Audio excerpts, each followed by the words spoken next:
How we doing, guys? Welcome back to another episode of the Richie Hicks Jr. Sports Podcast. I am your host, Richie, riding solo today on Monday morning. Afternoon to be exact, just turned 12.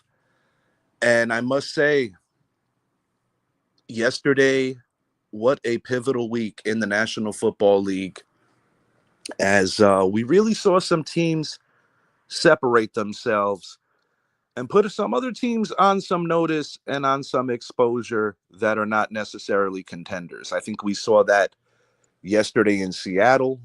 And I also think we saw that in Philadelphia as the Eagles win the battle of the Keystone State.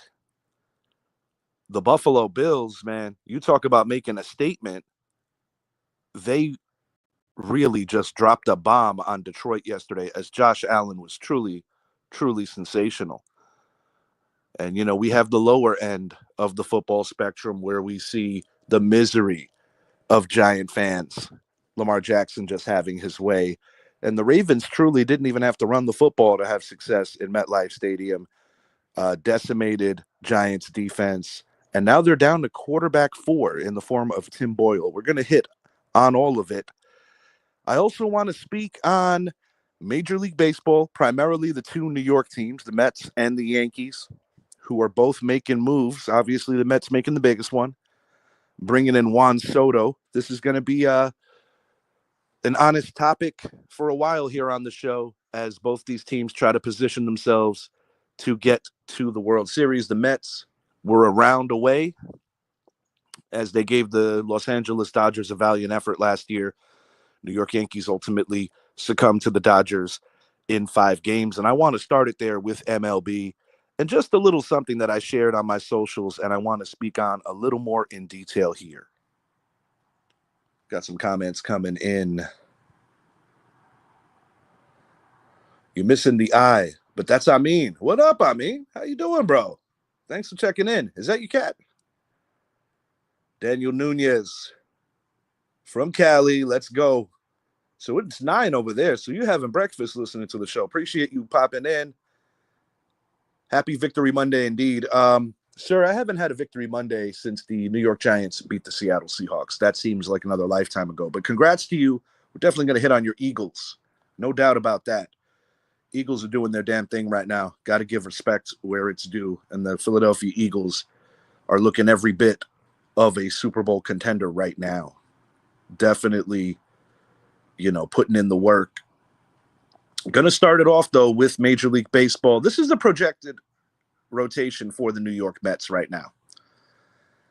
And one of my concerns, if I'm a Met fan, and I said this to my good friend Richard Dorney, who is a diehard Met fan. Okay, you got Juan Soto. You might be bringing back Pete Alonso, which I think would be necessary to bring back a player that came up in your organization. And, of course, you have perennial MVP candidate Francisco Lindor, man and down short. Francisco Alvarez, in my opinion, an ascending player.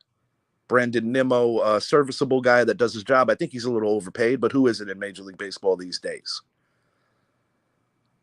You got Mark Vientos coming off a bust-out year. Mets have some good talent in that lineup.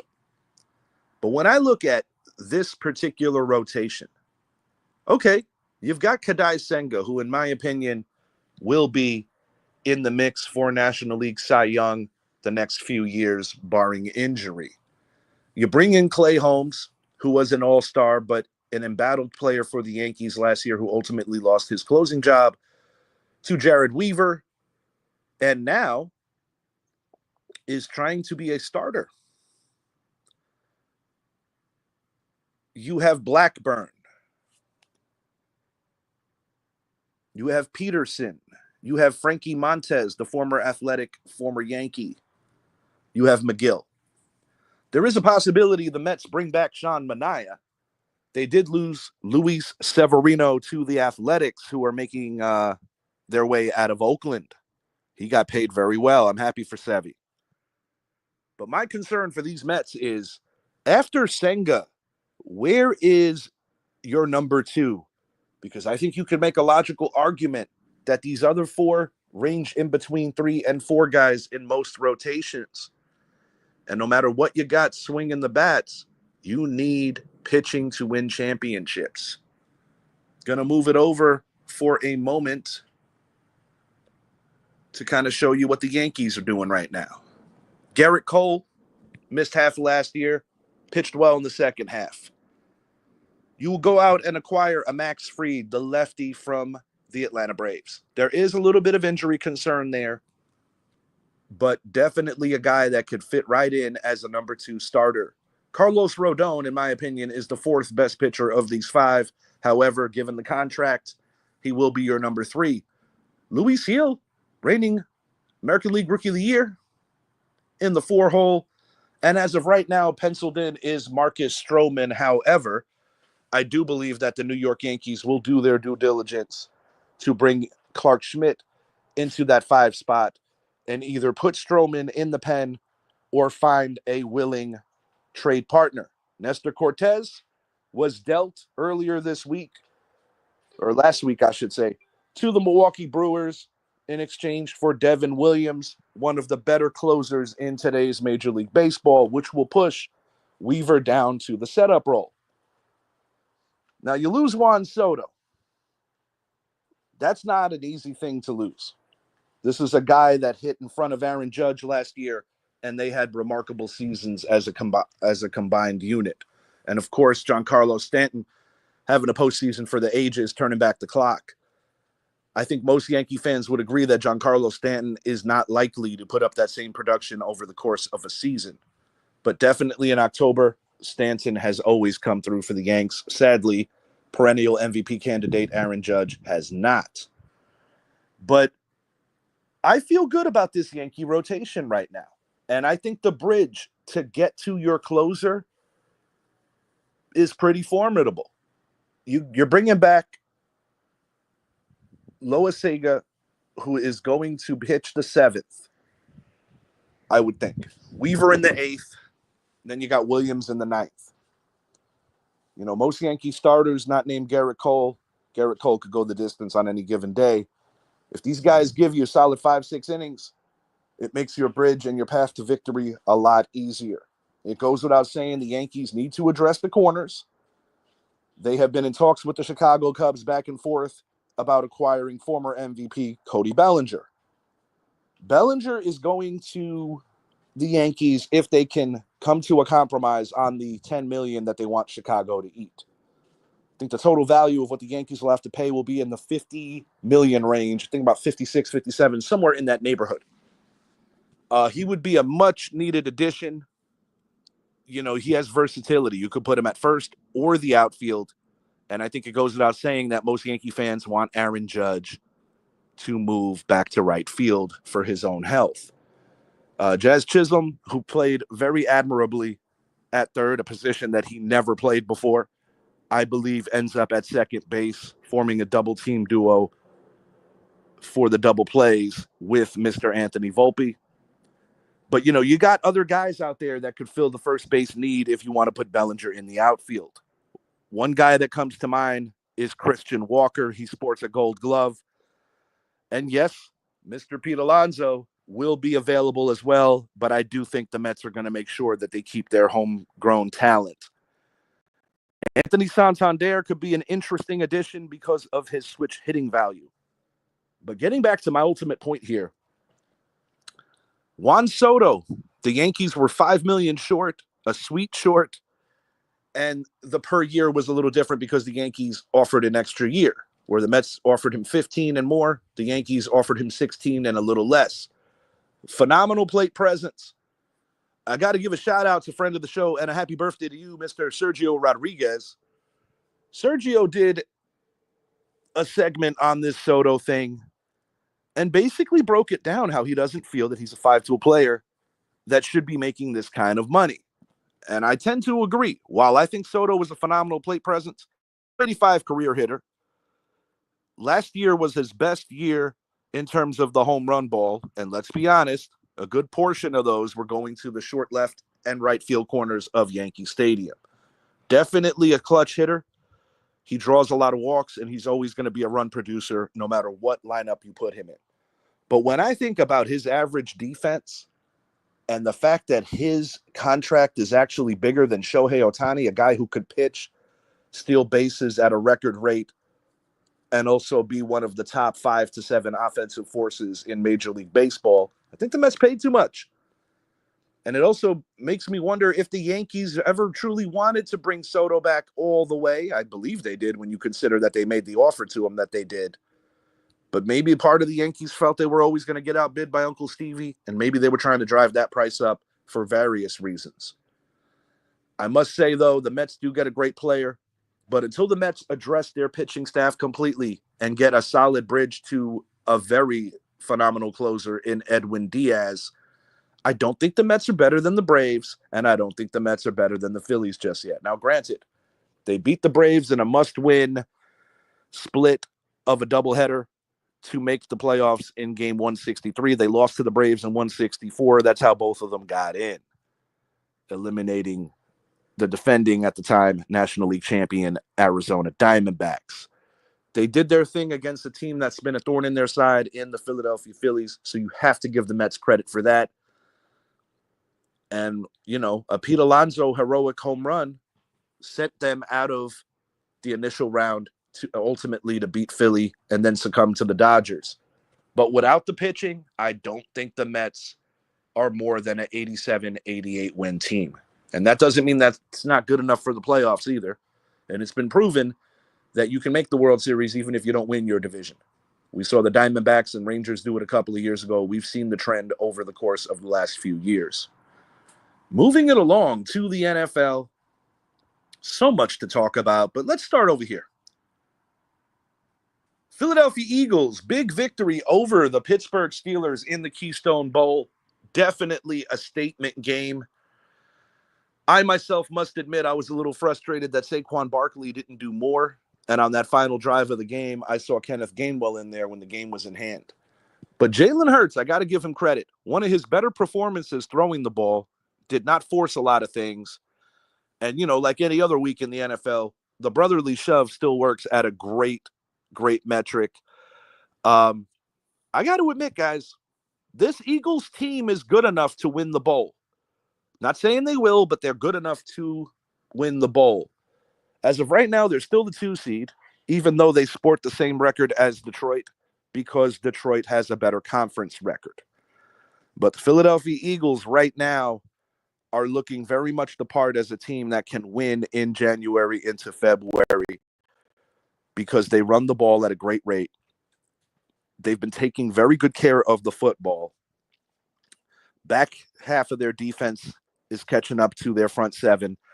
They are very good as well. They did very good in this draft.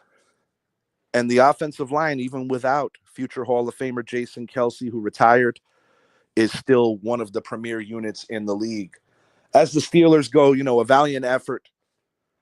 But truthfully, this is something that limits the Steelers and I think could ultimately be their undoing in the playoffs, is that I do not trust that offense completely.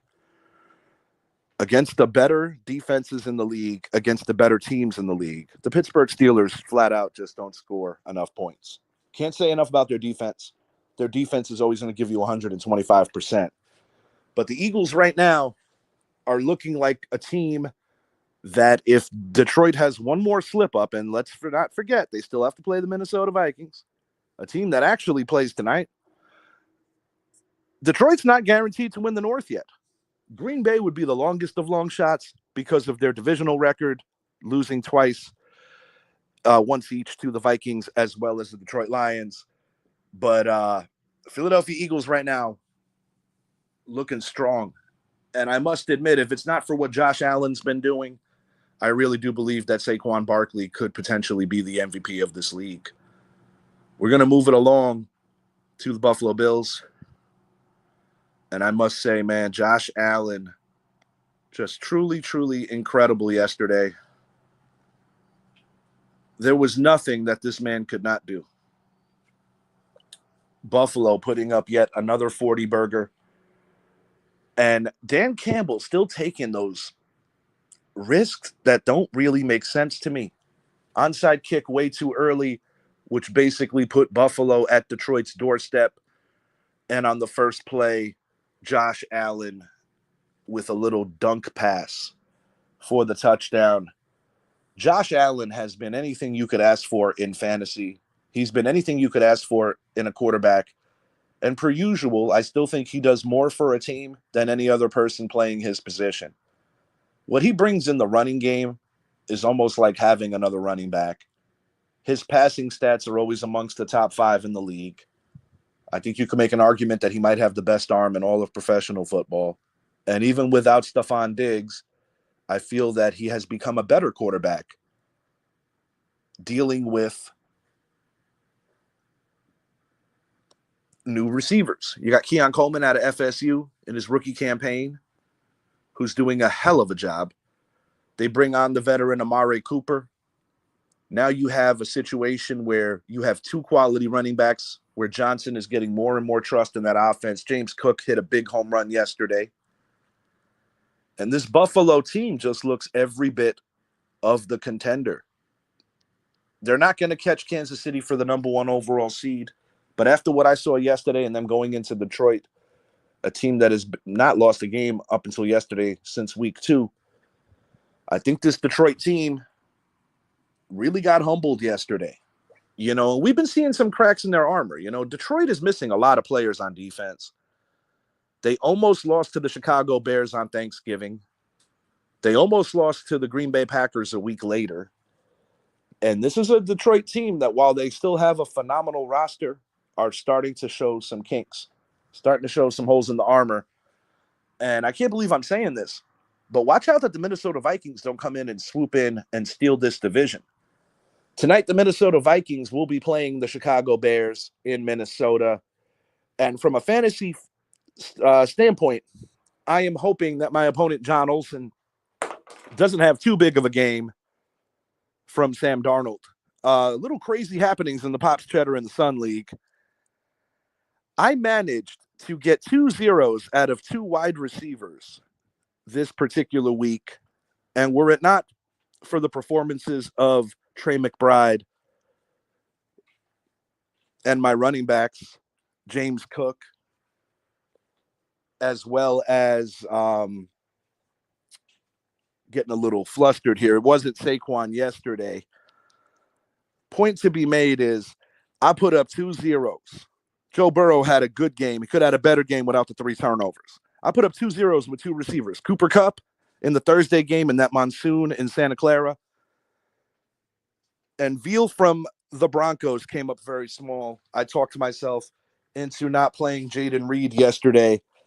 And despite all of this, Jahmyr Gibbs saved me in that Buffalo game. But despite all of this, I am still projected to walk away the winner. And in this league, we like to deal draft picks, you know, for future, you know, Yahoo keeps track of everything you do. And it's one of those seasons where it's like you got to win or else it wasn't worth it. I've led the league in points this year. So shouts out John Olsen. Good luck to you. We'll see how it plays out. But if I do somehow win this, I don't think in the history of our fantasy league anyone has ever advanced by putting up 2 zeros at the wide receiver position, or any position for that matter. Barkley got hurt, but he is okay. Yeah, I had a feeling that he got dinged up. I was back and forth between this game and Buffalo, mainly because of fantasy. And that, yes, sir, that is a 10-game winning streak. You guys look the polar opposite of last year. You're getting stronger as the season moves along. You're definitely getting stronger as the season moves along. No question about that, Nunez. And yeah, man, Eagle fans should be happy right now. Absolutely. What about this buffoonery, Nunez? Yesterday in Denver, as well as in Tennessee, we saw 2 instances where people were running in 4 touchdowns and forgot to bring the ball with them. A little fishy, maybe. Nah, I think it's just lack of concentration. But this is Jonathan Taylor here, one of the better running backs in the NFL, a proven winner, proven veteran. Well, more a proven veteran, not necessarily proven winner. This would have given Denver a 2-touchdown deficit to overcome, and he lets go of the football before he crosses the plane. I don't know what these guys are thinking, if they're thinking about celebrating before they get in, but it's just inexcusable. And it's more inexcusable for Jonathan Taylor. We saw this with a defensive back in Cincinnati as well in a turnover fest in Tennessee. Will Levis is bad, man. He is bad. Mason Rudolph came in to relieve him.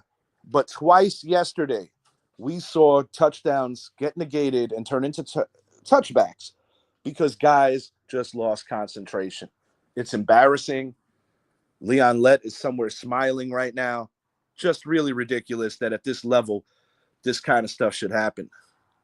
Yeah, that was just stupid. Yeah, you're damn right, Nunez. It really was dumb. Unbelievable, to be honest with you. Truly, truly unbelievable. We're going to hit on the Green Bay Packers. Big win in Seattle.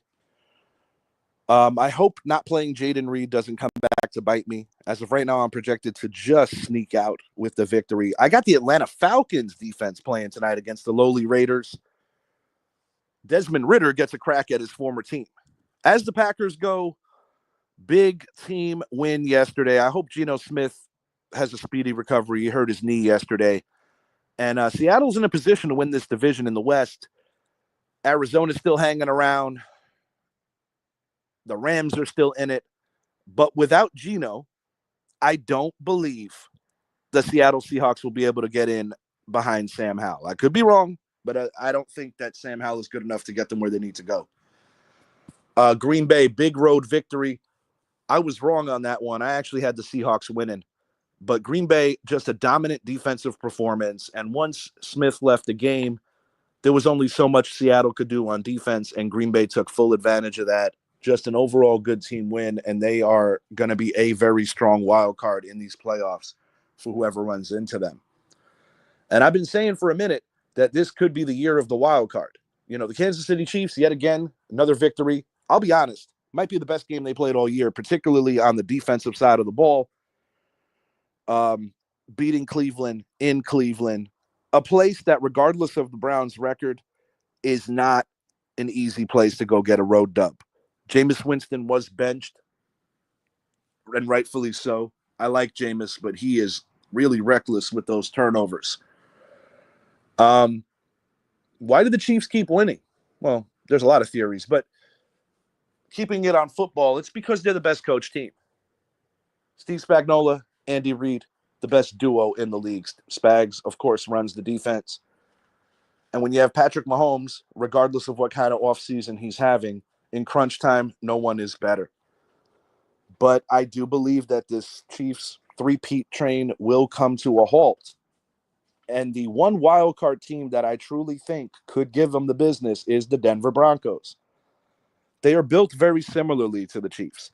Now, of course, Bo Nix is going to have to play a lot better if he's going to beat Patrick Mahomes in a playoff game. But I believe that Denver is the kind of team that can keep Kansas City off the field, that can impose their will, that can win just a grinded out kind of tough football game with their running plays, just keeping guys off the field. And Bo Nix is so good for a rookie. You know, I'm not going to let yesterday's up and down performance sway me off of that. I think Bo Nix potentially is the second best rookie in this class outside of Jaden Daniels this year. And then I think you can make an argument between Caleb Williams and Drake May. Personally, I think May's doing better with a lot less. The New England Patriots did get beat by the Arizona Cardinals yesterday. As I stated, the Cardinals very much still in the race. Rams, in a very rain-soaked field, outlasted the 49ers to the tune of a 12-6 victory. Washington Commanders got a scare yesterday, but they are still holding tight to be a wild card in the NFC as they defeated the New Orleans Saints by a point. The carless New Orleans Saints, who I thought showed some resolve hanging in the game. I did not see a comeback coming. They almost pulled it off. Things are really bad right now for the New York Football Giants. They were utterly thrashed and embarrassed in front of their home crowd. And the New York Giants may go winless at home. They have a 9th home game this particular year. They're currently 0-8 at home. And the Baltimore Ravens just had their way. Never once were the Baltimore Ravens in any kind of trouble. Local hero Tommy DeVito unfortunately suffered a concussion in this game. And, it's been a hot topic in Giant Country if head coach Brian Dable, general manager Joe Shane are going to be packing together. In the past, owner John Mara has reneged on saying, I'm not going to fire so-and-so, and went over and still did it. I don't like changing regimes every 3 years. But having said that, after the kind of year that the Giants are having, and every week just looking so unprepared, I believe a change is needed. And when you have a dude like a Mike Vrabel available, I think that's the man that you have to truly consider hiring. I think he's the best name that could be available to come back to the head coaching ranks. He's currently employed by the Cleveland Browns. Current Brown coach Kevin Stefanski might be a victim of getting fired. I also think he's a quality coach in this league that's just been dealt one too many bad hands this year. And he wasn't the guy that overpaid Deshaun Watson. But the Browns definitely are going to be in the market in the NFL draft for a quarterback. Jameis Winston is just a Band-Aid for now. But, Baltimore getting the dub yesterday is huge for them because they are still in the mix to steal the AFC North from the Pittsburgh Steelers. The Steelers, I've said it before, they always have Baltimore's number, particularly in the Lamar Jackson era. But having said that, that offense is not good enough to make a deep run. I really believe that. I would say the most alarming loss yesterday has to be the Los Angeles Chargers at home getting beat down by the Tampa Bay Buccaneers. I believe the final was 40-7.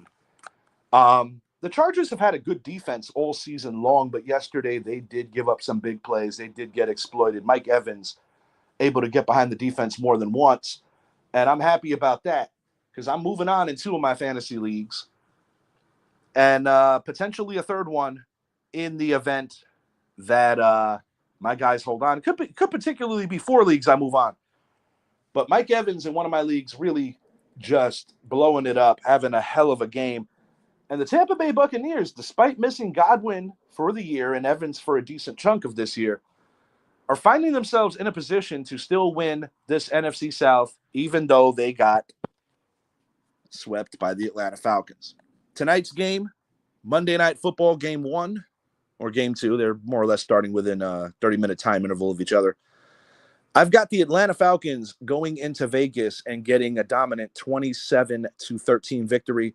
I really hope the Atlanta defense shows out. They were an emergency play for me this week as I was kind of panicking, trying to figure out what defense to run with this week.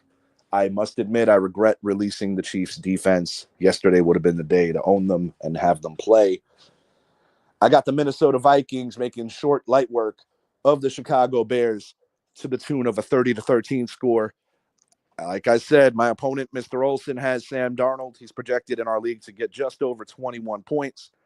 And I am hoping that it is a quiet victory for them and they do some of their damage on the ground. So we'll see how that plays out. Pops Cheddar in the Sun League, always the most important one to me, even though there's a bigger payout in my big money league because that was the league that my dad was a part of. And, most of my friends definitely in that league. We got a cool lineage in that league, a lot of history in that league. And that's what's happening right now. If you haven't already, please make it a point to like and subscribe to the channel. The Richie Hicks Jr. Sports Podcast on YouTube. Give me 1 second. My little man needs something, so I'm going to see what he needs. Noe, what's up, Papa? Of course you could have a cupcake. You don't have to ask for that. Just don't go hanging on the walls, okay? All right? I'm doing a podcast, so just give me a couple of minutes if you want. I'll get you some milk as well, okay? Give me 1 second. I told him, hey, buddy, I'm doing a podcast. I just need you to not make any noise during this. But, kids are needy. Anything else on the brain before I get out of here? Not based on record, but based on power rankings. the two best teams in the NFL, and it truly is a toss-up at this moment, in my very unbiased opinion, Buffalo Bills as well as the Philadelphia Eagles. I think the Bills are the best team in the league right now because of Josh Allen. I feel that in an offensive-driven league and the way that things are going, I just personally don't think anybody is standing in Josh Allen's way to stop him from winning that elusive Super Bowl for not just he, but for the Buffalo Bills. I must admit, I picked the Lions to win yesterday, and the fact that the Bills proved me wrong, I think, says a lot about their resolve after losing to the Rams. Now, I must admit, it's still problematic with that defense. 2 consecutive weeks giving up the amount of points they've given up. But when you got Josh Allen as your quarterback, more times than not, you're going to be on the right side of these games. Going to get out of here for now. Announcements to come for our next show. This was the Week 15 NFL rundown, and I hope you enjoyed the show. Have a great day, everyone.